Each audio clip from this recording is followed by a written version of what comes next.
Oi gente, olha só, hoje eu vou estar recomendando e realizando alguns comentários do livro O Laboratório de Ensino da Matemática na Formação de Professores.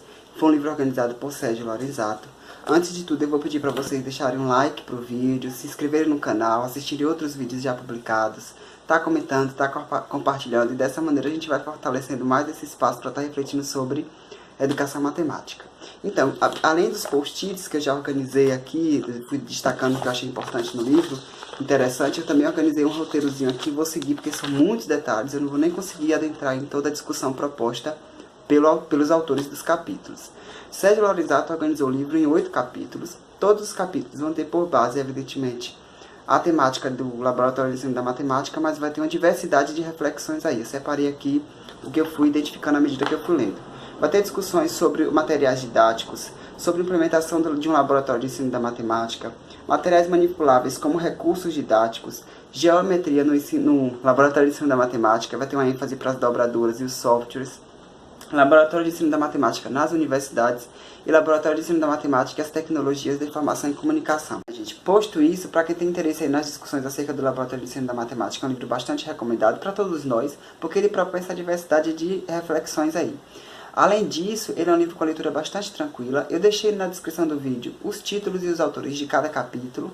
É aquele tipo de livro que a gente pode ir lendo aos poucos. Acabou acontecendo isso comigo, foi um mês corrido, então eu fui lendo aos poucos. Cada momento eu li um capítulo. Apesar de todos os capítulos estarem conectados, permite essa leitura mais lenta. No geral, super recomendo o livro. Eu vou fazer um apanhado geral de cada capítulo agora. No capítulo 1, que foi escrito por Sérgio Lorenzato, ele vai destacar aí vários aspectos. Ele vai falar sobre o papel fundamental do material didático para a aprendizagem. Ele vai falar que o Laboratório de Ensino da Matemática é indispensável à escola. Sérgio Lorenzato apresenta algumas concepções do Laboratório de Ensino da Matemática. Esse recorte do capítulo fez com que eu expandisse bastante o meu horizonte acerca da minha concepção de Laboratório de Ensino da Matemática. Ele fala, dentre outras coisas, que o Laboratório de Ensino da Matemática pode ser construído numa sala, num canto, ou no armário, vai depender muito de como nós e as pessoas envolvidas estão utilizando os materiais. Então, assim, essa parte do capítulo é interessante demais. Ele fala que a construção do Laboratório de Ensino da Matemática precisa ser uma ação grupal e que a gente precisa se preocupar para quem esse laboratório vai se destinar. Se são para as crianças da educação infantil, para os alunos do ensino fundamental 1 ou 2, para o ensino médio, ou se são para os cursos de formação de professores. Além disso, ele vai falar que é preciso que os professores acreditem, evidentemente, no Laboratório de Ensino da Matemática. Depois dessa passagem aí, que é bastante ampla, ele vai fazer a discussão sobre material didático.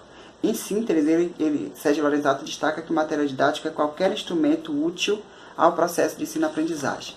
E aí vão ter vários tópicos sobre essa discussão. Material didático manipulável, material didático e processo de ensino-aprendizagem, o professor e o uso do material didático, potencialidades do material didático e obstáculos ao uso do material didático. É massa essa discussão aí. No capítulo 2, que foi escrito pelos autores Rômulo e Rogéria, eles vão propor uma reflexão sobre os materiais didáticos no ensino de matemática.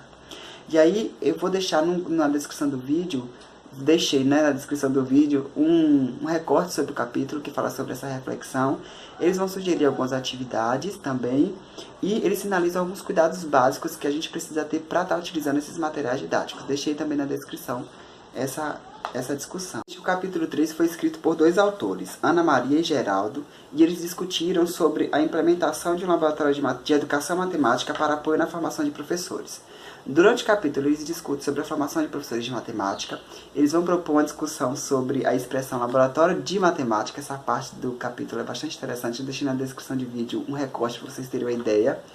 Então, vai ter uma discussão sobre material didático, os objetivos do Laboratório de Ensino da Matemática e também vai ter uma escrita sobre o Laboratório de Educação Matemática no Centro Universitário de Itajubá, que é onde os autores desenvolvem ou desenvolveram suas atividades. O capítulo 4 foi escrito pela autora Carmen Lúcia e nesse capítulo ela propõe uma reflexão sobre os materiais manipuláveis como recursos didáticos na formação de professores de matemática e inicialmente é escrito sobre a importância de preparar os professores para utilizar os materiais didáticos.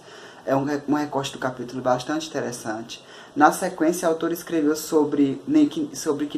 destacou que nenhum material concreto é válido por si só. Eu deixei na descrição do vídeo uma síntese do que está no capítulo sobre isso. Ela também propõe uma preocupação sobre a importância da visualização durante o processo de ensino-aprendizagem e apresenta no final do capítulo alguns critérios para bons materiais. Deixei lá na descrição quais são esses critérios discutidos no capítulo. No capítulo 5, a autora Anice escreveu sobre a utilização de mídias na abordagem de aspectos da geometria plana, especialmente a dobradura e o software dinâmico. Ela começa a discussão falando sobre a investigação matemática. Vou deixar aqui nos cards um vídeo que eu publiquei recentemente falando sobre um livro acerca da temática. Depois ela vai destacar que a importância de partido experimental e indutivo para chegar à exploração de atividades. Eu vou deixar na descrição do vídeo também alguma coisa sobre isso. E vai falar sobre o origami como alternativa, vai apreciar a importância do professor assumir a postura de orientador da aprendizagem dos alunos, vai falar sobre as dobraduras, sobre os softwares. É bastante interessante esse capítulo. O capítulo 6, minha gente, foi escrito pela autora Ana Maria e ela destaca a trajetória do Laboratório de Ensino de Geometria da Universidade Federal Fluminense, lá de Niterói, e vai refletir sobre a temática do fazer pedagógico ao desenho de geometria. Na primeira parte do capítulo, ela vai apresentar um pouco sobre a história e a trajetória do Laboratório de Ensino de Geometria, metodologia, fundamentação teórica, os produtos lá desenvolvidos. E ao final do capítulo, aí, ela vai discutir um pouco sobre um tópico titulado Do Material Concreto às Concepções Geométricas e seus Desenhos.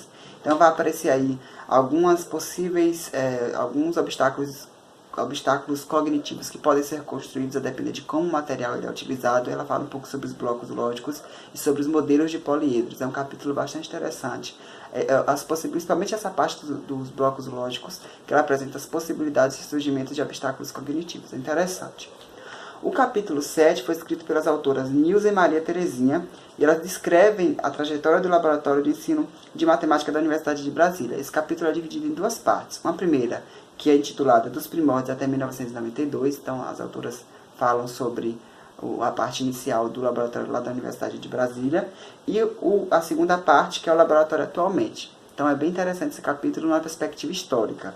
Então, o último capítulo do livro, da autora Rosana, vai propor reflexões sobre a introdução das tecnologias da informação e comunicação na educação matemática, e a autora também descreve acerca da construção de um laboratório lá na Unicamp, na Faculdade de Educação Unicamp, que é o Laboratório de Pesquisa em Educação Matemática mediado por computador. Ela vai iniciar aí um capítulo falando sobre o processo de formação de professores, vai apresentar um pouco da sua pesquisa de doutorado. É um capítulo interessantíssimo, é um livro, no geral, bastante interessante. Eu falei dos detalhes, me ative mais aos títulos dos tópicos dos capítulos, não aprofundei tanto, mas, no geral, fica por conta da leitura, por causa da quantidade de detalhes mesmo. Espero que vocês tenham, pelo menos, tido uma ideia de como o livro ele é apresentado.